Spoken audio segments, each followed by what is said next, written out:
Bien. Bueno, vamos a comenzar con las preguntas entonces. No veo dónde está el micrófono. Ah.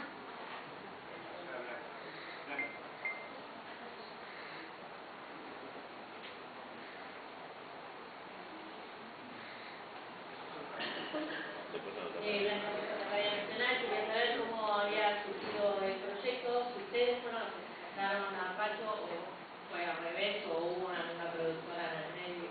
No, literalmente nosotros lo perseguimos a Pacho durante toda una feria del libro para, una vez que habíamos hecho junto a Juan Fernando Matar a Bien, de la prima, voy al teatro, veo la obra que hacía Víctor Cruz y Rubén Estela y sentí que esa era la segunda película que tenía que hacer. Era una obra muy intimista, dos personas, uno frente a otro, discutiendo un poco la historia de la América Latina. Esa pequeña historia que contaba tanto terminó siendo una historia cuando se tractó, se reformó todo el trabajo que había hecho con el Pacho, pero bueno, sí, surgió así, nosotros queriendo contar esa historia, que me parece que, yo ayer lo decía, ¿no? Me parece que lo que tiene atractivo es que es una historia que seguimos repitiendo y que se sigue repitiendo a lo largo de estos años. Hace que la película no pierda vigencia en cierto sentido. Sí, buen día. Jorge, ¿cómo estás, Nico? Felicitaciones antes que nada. Me gustó mucho cómo vio la película. Me gustaría que cuentes un poco, más allá de cómo surgió la idea, que es lo que dijiste antes, cuánto tiempo te llevó el proceso de llegar a filmarlo, ¿no? Que conozco algún detalle, pero seguro que muchos no, así que está bueno que vos lo cuentes. Un proceso largo, no muy distinto a lo que suele ser el cine nacional, pero fue un proceso largo, fueron casi más de 4 años entre la investigación que realizamos con el doctor. Bueno, él ya claramente con la carrera de teatro había visitado muchísimo. Nosotros, en base a eso, junto a Álvaro Ortega, empezamos a investigar mucho lo que eran las cartas de San Martín y Bolívar, también las cartas de los personajes que rodeaban la historia de San Martín y Bolívar, y en base a eso empezar a conocer las voces de los hombres. El objetivo de la película era hacer una película de acción humana. Nosotros en la escuela nos habían enseñado que eran prácticamente Superman. Lo de Bolívar no tanto porque se trataba de ocultar bastante, pero de San Martín sí, y nos parecía interesante poder contar la cara de San Martín, no tan conocida, aunque gracias al revisionismo un poco más presente, que era un San Martín con sus dificultades, con sus vicios, con sus contras, con sus aciertos, un ser humano. Nosotros, ayer me reía mucho, pero cuando salimos de la proyección, no sé si algo viene contando, cuando salimos de la proyección, las primeras personas que salen me frena y me dice, muy amable, como un hombre de buen porte, muy amable, de grandote, usted es un hijo de puta.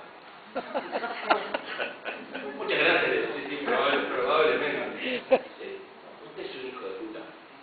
Un prócer como San Martín, 5 mujeres distintas, toda la película, ¿a usted le parece? Y era un planteo válido, la verdad que era un planteo válido, digo, nosotros no estamos acostumbrados a que nuestros próceres cojan.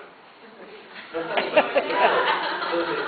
Entonces, la verdad es que eso era un desafío para nosotros, porque lo que nosotros necesitábamos mostrar era que San Martín, Bolívar, O'Higgins, Soler, Las Heras, Remedios, Jesús, todos los personajes que conforman ese mundo, son seres humanos. Fueron como todos nosotros, con nuestros aciertos y con nuestros errores, pero seres humanos. Y eso me parece que lo hace más interesante. O sea, porque fue un ser humano el que se puso en la espalda con una enfermedad tremenda la mochila de decir, vamos a esta pelea. Y eso es lo que me parecía a nosotros que teníamos que tratar de lograr representar en la película.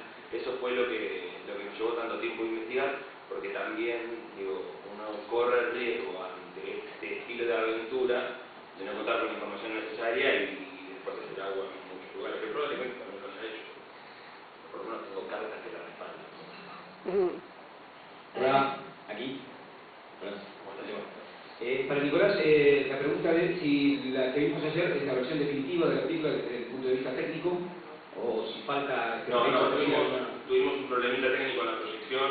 Cuando inicia la película salta la proyección versión que teníamos, así que tuvimos que reemplazar el material por una versión anterior que habíamos traído como acá. La verdad que la versión que se vio ayer le falta lo que es el trabajo de color, y por lo que tengo entendido no se llegó a apreciar bien el trabajo de 5 puntos de sonido porque no se entendía bien la mezcla, es lo que me dijeron de la parte técnica, pero fue la versión anterior, sí, lamentablemente. Las excusas no se televisan. No, Es lo que nos pasó. Era saber esa parte técnica, y para las chicas vi una película en donde hay una decisión claramente marcada con respecto a los acentos que manejaba cada uno de los personajes. Quería saber si tuvieron libertad para proponer desde ese lugar, o si hubo alguna marcación en especial respecto del origen de cada uno de los personajes y que ustedes tuvieron que trabajar eso. Yo creo que le envié voces por WhatsApp a Nicolás, distintos tipos de voces, y él me fue guiando. Lo decidimos todo con él. La verdad que fue un trabajo. Sí, fue un planteo del director, digamos. A raíz de todo lo que él nos iba planteando, nosotros teníamos la libertad de probar, pero en base a ciertos límites que te ponen ya de por sí una época, un montón de factores que te llevan a tener que limitarte a cosas. Pero sí, obviamente, después la libertad de actuar y trabajar, Nicolás nos la dio. Acá, Pacho. Ayer había comentado, acá, Daniel. Ayer comentó que no había visto la película. Bueno, entonces su impresión ahora que ya vio la película. Me quedé, era la primera vez que veía la película, me quedé muy satisfecho, le di un abrazo al final a Nicolás. Además de los aspectos técnicos, que después voy a referir un poco eso, está muy respetado el eje de por qué escribí los libros, encuentro verlo. Y es que me planteé la pregunta que habrán conversado, ¿no? San Martín y Bolívar en ese encuentro. Un encuentro tan decisivo para la historia americana. Como saben, para nuestra historia, la que nos han enseñado en la escuela, la que nos han contado, es un encuentro supuestamente misterioso, ¿no? Del cual no se sabe nada, ¿no? ¿Qué pasó ahí? Y esa es una típica artimaña, digamos, de la historiografía liberal para esconder un hecho fundamental, que Buenos Aires le negó todo apoyo a San Martín, al contrario, lo saboteaba. Rivadavia estaba, como se dice en la película, tratando de sobornar a la monarquía española para terminar. Digamos, Buenos Aires nunca creyó en la capacidad de las armas, del coraje de los criollos, y más bien siempre tendió a negociaciones con príncipes europeos, en fin, que en el fondo encubría el deseo de que la revolución no fuera tan revolución, o sea, que no pusiera en jaque los privilegios que habían tenido durante la colonización española y que siguieron teniendo los decentes criollos, ¿no es cierto?, como se autollamaban los decentes. Y como ellos fueron los que escribieron la historia, o sea, de alguna manera, igual que pasó como con la epopeya de la Vuelta Obligado, tendieron a dejarla a un costado, a olvidarla, a declararla misteriosa. O cuando dicen algo, dicen que fue un arreglo de la, ¿no es cierto?, de la masonería. Sin embargo, es muy claro, o sea, San Martín llega a la entrevista muy débil porque no tiene ningún apoyo. Ustedes saben que el sponsor de la campaña de los Andes fue O'Higgins. En Buenos Aires, al contrario, Buenos Aires le envió una orden a San Martín para que volviera a Buenos Aires con todo el ejército para defenderlo del ataque de los caudillos federales, cosa que San Martín desobedece y pasa porque fue una orden también de la logia. Y paga muy caro San Martín esa desobediencia porque los reglamentos de la logia decían que la desobediencia se pagaba hasta con la muerte, pero también con injurias de crédito, o sea, había que se puede pagar muy caro. Y eso fue lo que pasó con San Martín. San Martín fue muy maltratado por todos sus contemporáneos. Tal vez así que sus restos tardan 30 años en volver a su patria. Y paradojalmente o casi irreverentemente vuelve en la semana de homenaje a Rivadavia durante el gobierno de Nicolás Avellaneda. El tema que me encantó la idea de pensar, bueno, que habrán hablado todos los tipos formidables, pero seguramente llenos de dudas, hartos, enfermos, ¿no? Como está bien en la película, cuando estamos haciendo lo que hay que hacer, lo hacemos pero vamos a hacer otra cosa. Lo único que hemos traído es destrucción, muerte, o sea, no, con toda la duda, la vacilación, cierto alcoholismo de Bolívar y la opiumanía, ¿no es cierto?, de San Martín, que toman ese lauda, ¿no?, que era el remedio tomado. Eso es, me parece que está excelentemente tomado por Nicolás y se ve muy bien de qué manera cada uno plantea sus intereses o sus perspectivas y tratan de llegar a un acuerdo y realmente lo logran. En la historia argentina nos contaron que Bolívar era un hombre muy astuto y que San Martín era como que renunció, nada de eso, ¿no? O sea, y que tenían una mala relación, que era, Bolívar era muy ambicioso, por eso se queda con la prenda, ¿no? Tuvieron una excelente relación, jamás hablaron mal el uno del otro, ciertas versiones o documentos falsos, pero nunca. San Martín tenía en su casa el Boulogne-sur-Mer, ese retrato que le regaló Bolívar, de sí mismo, que aparece en la película cuando se va llevando el retrato, además de otras cosas. Así que eso desde el punto de perspectiva, como decía recién Nicolás, lo que muestra es que nuestros enemigos son los mismos de siempre, al principio de Inglaterra, ¿no? Me voy a ir, me voy a quedar mirando a ver qué hace Inglaterra y Francia. O sea, tiene muy claro de que se fue España y viene Inglaterra, ¿no? Y que esas batallas que ellos libran son las mismas que libramos hoy, son las mismas. A lo mejor los imperios que los acosan pueden cambiar de nombre o de bandera, pero siempre son en instancias como mecanismos y demás los mismos. Técnicamente, por decirlo de alguna manera, una cosa que yo dije ahí, especialmente una obra de teatro de dos personajes, se transforma en una película de 20 actores principales y 70 actores. O sea, lo que implica realmente ese cambio de género, ¿no? Cambio de plataforma, para expresar algo, de qué manera se necesitan distintos instrumentos. A mí me pareció, voy a ser muy breve, pero estoy siendo un poco breve. Me gustó que la línea que marca el director es la misma del principio al final, no hay ningún desvío. La fotografía, más allá de que hayamos visto una copia imperfecta, me pareció extraordinaria, esa que respeta la luz de vela, esa luz velada, para hacer una redundancia, pero que de alguna manera tiene que ver con humo, que el humo de las velas, no siempre el humo de los cigarrillos.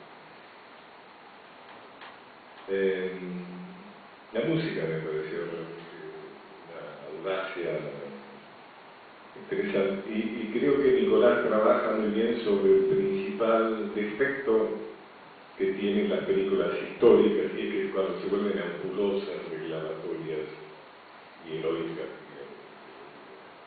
Inclusive me pareció muy interesante cuando en determinado momento él utiliza la música para acallar las palabras, ¿no? Cuando la música va silenciando, va tapando las palabras, ¿no? Como una especie de gesto de que no son, hay momentos en los cuales las palabras no son lo más importante. Después, para terminar, me pareció extraordinaria, antológica la actuación de los dos protagonistas. Creo que esos diálogos que mantienen indican una riqueza actoral llena de sutileza, de detalles mínimos. Me pareció realmente casi conmovedora el talento por ejemplo, el colombiano es realmente notable en su composición de Bolívar. Y ni hablar de Pardo, ¿no? Hay muchos momentos pequeños, como cuando Bolívar se levanta de la mesa y un poco y le dice: tenga cuidado con eso, ¿no?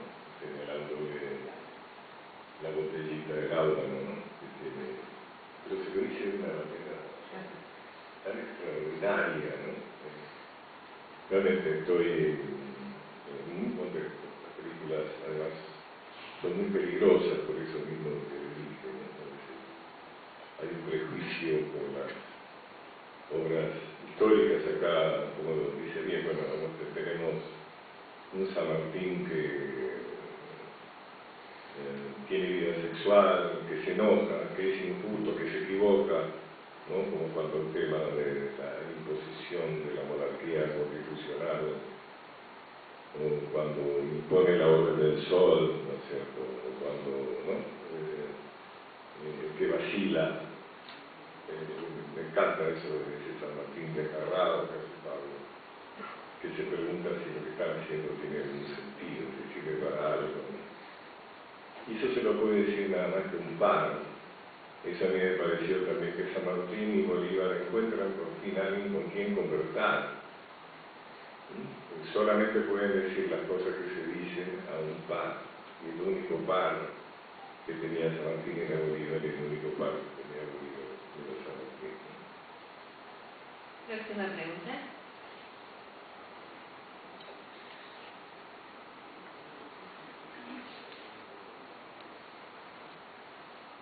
Hola.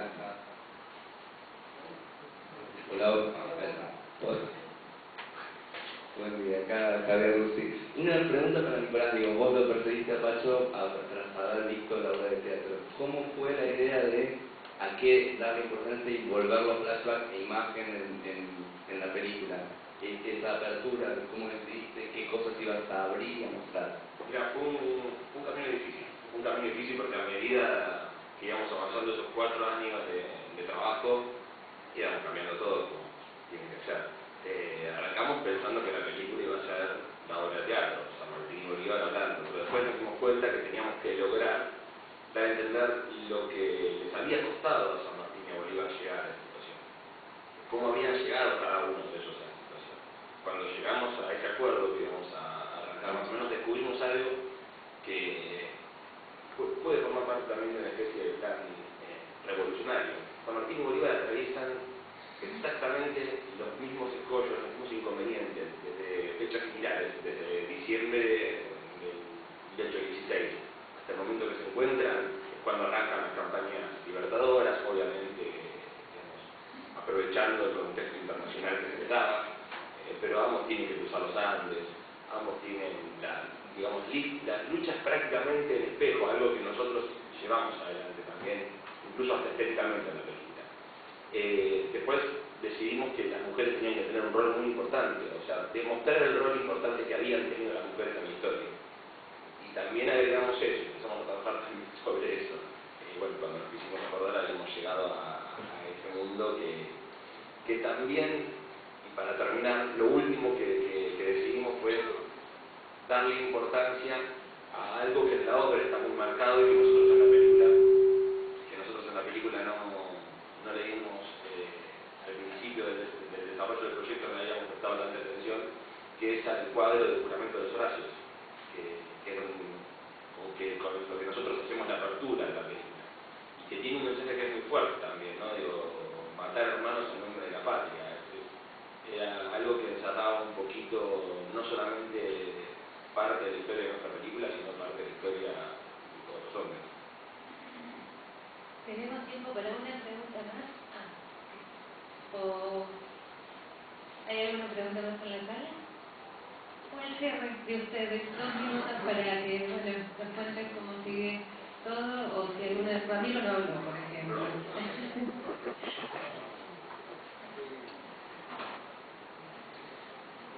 No, nada, fue un placer haber trabajado con Nico, con amigos, con Nayara. Una experiencia muy linda, mi personaje es muy chiquito, pero fue un proyecto grande, para mí es importante, por eso estoy acá. Yo subí al escenario antes de la película y me pasó lo mismo, no hablé, fui el único de los 5 que no habló. Pero espero que la disfruten, no sé si la vieron todos, pero no tengo mucho más para decir. Nico, ¿algo para cerrar? Bueno, nosotros vamos a estar estrenando en junio, ahí sí, la cortina que queremos. Obviamente agradecer a toda la gente que estuvo en la producción desde el comienzo del proyecto. Bueno, ahí por allá está Juan Redondo, está Victoria de Alex Cine, que son los que se pusieron en la espalda una tarea poco sencilla como es hacer cine de época, que entre nosotros y que nos salga de acá es un quilombo. La verdad es que yo estoy muy contento y estoy muy contento por la entrega de cada uno de ellos, de todos los actores, porque la verdad es que todos, bueno, Castanay, Eva, Ramos, todos tuvieron me dieron a mí la posibilidad de contar la historia que quería contar, y es algo que no es fácil, es algo que no es sencillo, y la verdad es que yo lo digo, ¿no? Y lo digo muy tranquilo. Mi laburo fue decir corte, porque ni siquiera decía acción yo. El trabajo fuerte que hicieron ellos. Y eso para mí es lo más importante y eso es lo que más me llenaba de orgullo a mí. Que era algo también que está relacionado con tu pregunta. Yo en un momento, cuando estábamos viendo el tema de los acentos, analizamos mucho, porque la verdad es que a mí me pasaba algo que a nosotros como espectadores no nos molesta ver no sé, en una película del nazismo encontrar a 4 actores yanquis hablando en inglés, haciendo que son alemanes en el nazismo. No nos molesta, no nos genera ruido. Pero sí ver actores argentinos generando algún otro acento nos llama la atención. La verdad es que también intenté ponerme en el lugar del espectador y darle a eso un marco de contemporáneo para que tampoco fuera tan pesado. Y ese trabajo lo pude hacer solamente porque ellos hicieron el trabajo. Todas esas cosas son las cosas que yo realmente descansé muchísimo en los actores y bueno, ni hablar de Pablo y Anderson, que para mí sintieron realmente que era Martín y Bolívar con todo, ¿no? Con todo el paquete que se conllevaba. Fue una experiencia interesante. Espero que no la vuelva a repetir, pero... Tuvimos actores